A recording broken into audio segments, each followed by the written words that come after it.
त्यानंतर आपण पाहतोय सध्या परभणीमध्ये चर्चेत असलेल्या वरपुडकर पॅटर्नला धक्का बसलाय। आपल्याला ट्रॅक्टरवरनं फरा अधिक अपडेट देत आहेत।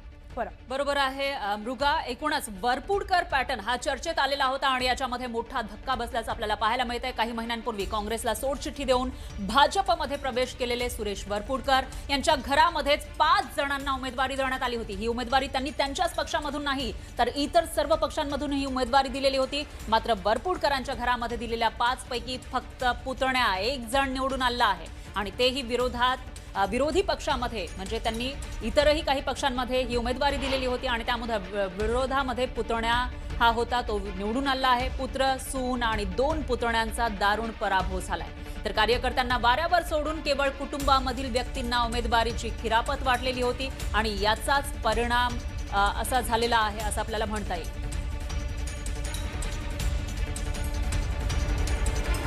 सध्या आपण पाहतोय की इथं कुटुंबातल्या 5 पैकी फक्त एकाचा विजय झालाय। तेव्हा सध्या लोकांनी सुद्धा दाखवून दिलेलं आहे की 5ही जणांना निवडून देणं शक्य नाही, तेव्हा केवळ एकालाच निवडून दिलेलं आहे आणि ही घराणेशाही काही वरपुडकरांच्या पटलेली नाहीये।